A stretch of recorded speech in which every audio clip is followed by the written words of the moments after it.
Maddy Street, artiste qui s'est produit donc au West Park 2023. Vous avez écouté Switch Beach à l'instant. D'autres invités nous rejoignent sur ce plateau de jour 2. Il est 18h14, on approche presque à l'ouverture des portes. On vient d'avoir Boris Collin qui était avec nous et qui nous dit que le festival est prêt. Margot est à côté de moi. Est-ce que Margot, toi tu es prête pour la prochaine interview ? Oui, je suis prête. D'ailleurs, bonsoir tout le monde. J'ai le plaisir d'être accompagnée de JP et de Cédric du groupe havrais Dog and Pony Show. Bienvenue à vous deux. Merci, bonsoir. Vous allez performer ce soir à 22h30 sur la scène du SEM. Pour commencer, je voulais savoir qu'est-ce que ça vous fait d'être au West Park ce soir ? On est évidemment très content de participer à ce festival. En tant que groupe local, c'est toujours plaisant d'être programmé dans ce cadre. Effectivement, on remercie le SEM aussi, qui participe évidemment au festival, mais on joue donc sur la petite scène du Tube. Et voilà, on est super contents. Et d'ailleurs, le SEM, vous êtes plutôt familier avec le SEM, parce que le mois dernier, vous étiez au Pôle Party. Est-ce que vous pouvez nous dire comment c'était ? Oui, on a joué au Pôle Party. C'était c'est un événement sur 3 jours où il y a une 60aine de groupes qui jouent. Et c'était super chouette. On joue en fait, les groupes sont répartis dans les locaux de répétition, sur la scène et aussi à l'extérieur. En fait, il y a 2 scènes extérieures. Et le but, c'est que chaque groupe joue pendant 20 minutes. Voilà, c'est un petit peu le challenge. Et c'est des groupes qui répètent ici, en fait, exclusivement en scène. Et c'est par créneau, en fait, et les gens peuvent venir vous voir. C'est ça, voilà. Donc top. Votre groupe existe depuis plus de 10 ans maintenant. Votre style de musique est décrit comme du noise rock. Pour ceux qui ne sont pas forcément familiers avec ce terme, comment est-ce que vous leur présenterez votre musique ? Musique... on est très influencé par ce style. C'est un style... vraiment années 90, on peut dire ça, très 90, des groupes à la Jesus Lizard, Shellac, Sonic Youth, après dans un délire un peu plus large. Je sais pas si ça parle à des gens, je pense, c'est sûr, mais voilà, c'est assez bruyant, guitare saturée. La batterie assez puissante et puis on crie pas mal aussi. Voilà. Donc le noise, il vient d'ici. Ouais, c'est ça. Ouais, et j'apporte juste une petite précision aussi. C'est quand même un créneau qui est quand même sur une scène un peu alternative, un peu en DIY. On n'est pas dans les grands réseaux, on cherche pas à l'être, on ne démarche pas de label ou autre pour sortir nos albums, on se débrouille par nous-mêmes. C'est une culture très indépendante quand même. Et tout à l'heure, JP, tu parlais de Shellac, ils ont sorti un titre qui s'appelle Dog and Pony Show. Est-ce que ça vous a inspiré justement le nom de votre groupe ? C'est complètement ça. C'est complètement ça. On est tous les deux très très fans de ce groupe-là depuis que ça existe et ce morceau sur le premier album en fait, vrai album, de Shellac, qui est un morceau vraiment très très très très bon et voilà, ce nom nous parlait vu qu'on a commencé à faire de la musique ensemble il y a quand même pas mal d'années. On était 5 au début, ensuite on est passé à 3 et voilà, on les a éliminés petit à petit et maintenant on se retrouve à 2 et on trouvait que ça sonnait bien, Dog and Pony Show, voilà, c'était plutôt pas mal, ça correspondait. Et Cédric, tu voulais... C'est bon. Il a tout dit.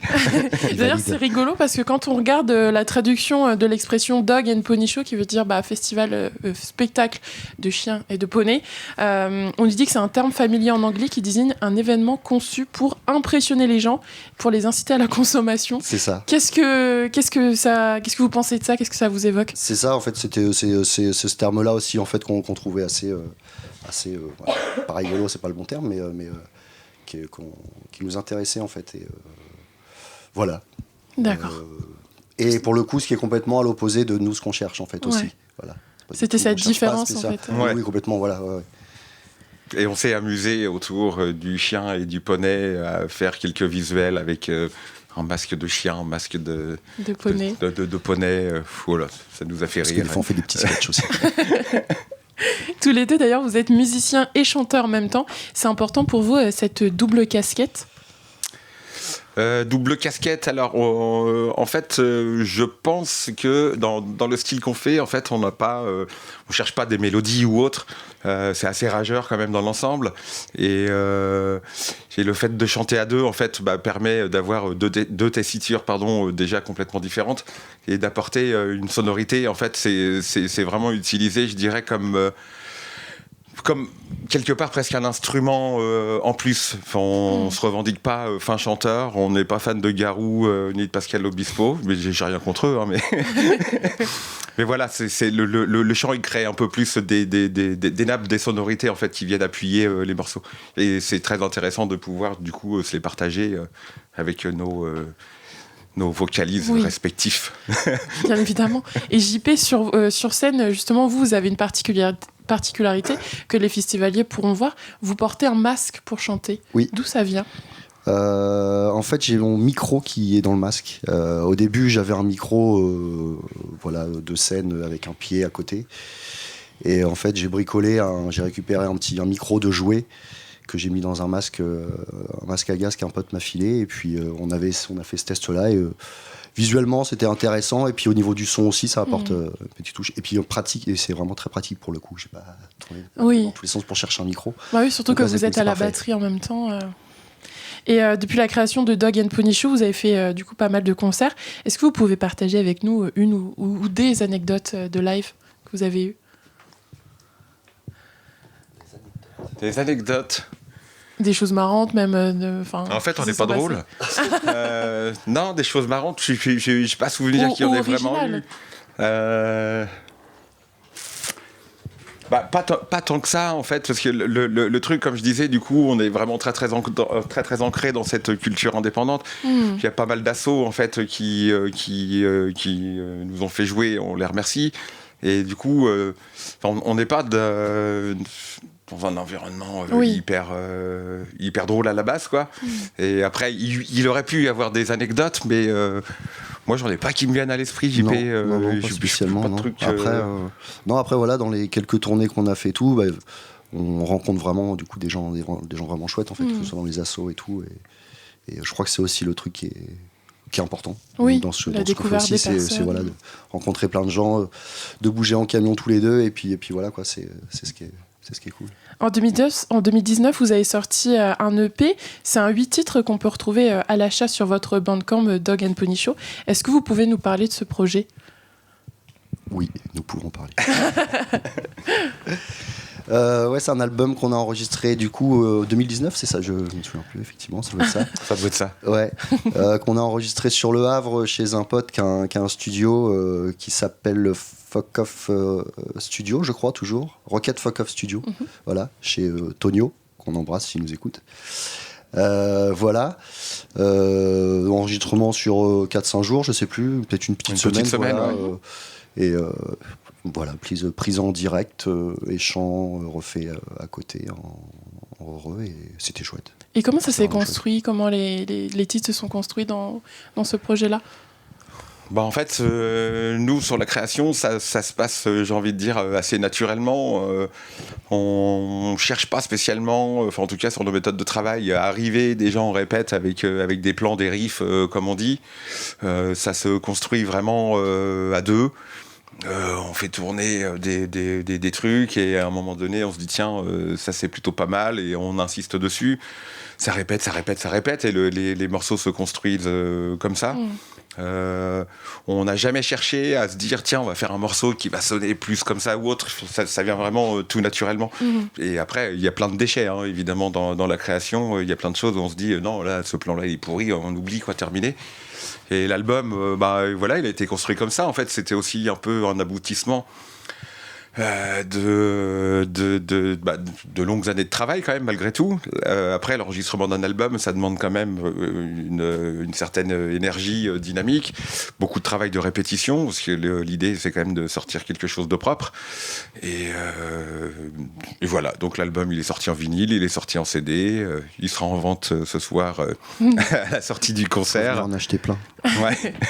Et on sent d'ailleurs à travers votre musicalité et vos paroles en anglais quelque chose de très fort, en fait, au travers de tout ça. Quel est le message que vous souhaitez faire passer à travers votre musique ? Ça peut se faire en 2 temps. Je te laisse JP commencer. Concernant les paroles, en fait, on est quasiment à 100% sur du yaourt. Donc en fait, niveau message, on n'a pas grand-chose à faire passer. Voilà, après, il y a quelques textes quand même des petites ébauches en fait, qui sont répétées, qui sont tournés comme ça.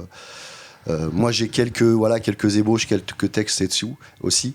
Mais voilà, ça tourne quand même pas mal autour du yaourt. D'accord. Voilà. Et pourquoi le... Pardon, vas-y.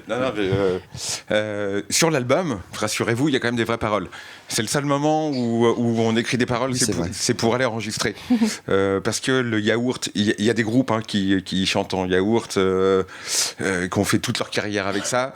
Moi, je trouve quand même que c'est quand même sympa d'avoir un truc à dire en tout cas en studio, parce qu'on peut avoir une écoute beaucoup plus attentive et faut pas que ça soit du foutage de gueule non plus. Après, ça rejoint un peu ce que je disais tout à l'heure, en fait, de la manière dont les chants sont exploités.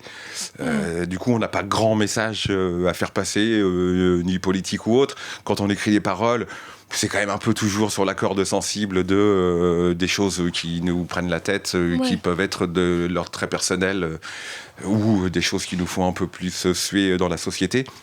Mais en général, je dis bien en général, et encore plus moi que JP, je pense, dès que l'album dès que l'enregistrement est terminé, les paroles on les oublie et ça devient du yaourt. Ouais, ça devient du yaourt.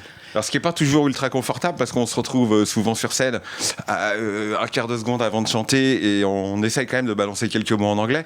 La construction des phrases ne signifie du coup absolument rien. Mais c'est histoire juste de pas faire wap-dou-wap, wap-dou-wap. Donc, c'est juste avant, il y a le cerveau qui se met en branle et qui dit, il faut quand même que je tente un truc. Donc, c'est pas tout le temps hyper confort. Mais moi, j'ai pas envie de changer ça. Mais ce qui fait que pour le coup, en fait, à chaque fois qu'on fait un concert, les gens viennent voir à chaque fois un concert différent. Oui, il y a un concert unique à chaque fois. Un concert unique. Donc, ce soir, ce sera encore un concert exceptionnel. Et justement, les paroles, comment ça marche ? Vous les écrivez tous les deux Non. On écrit chacun nos parties, on écrit chacun nos parties, ouais. Et puis vas-y, pardon. Et on se dit pas forcément, tiens, tel morceau, on va parler de West Track Radio, par exemple. C'est vraiment JP construit sa partie chant, moi je construis la mienne, et du coup JP il écrit ses textes et moi j'écris les miens. Et il n'y a pas de lien en fait. Chacun exprime en studio ce qu'il a envie d'exprimer. Puisque de toute façon, après, on s'en fout, on n'en parle plus. Merci beaucoup, en tout cas, à vous deux. Merci à vous. Donc, bon je rappelle, Dog and Pony Show ce soir à 22h30 sur la scène du SEM. Merci, donc, un show qu'il ne faut pas manquer, qui sera unique. Exactement. Merci.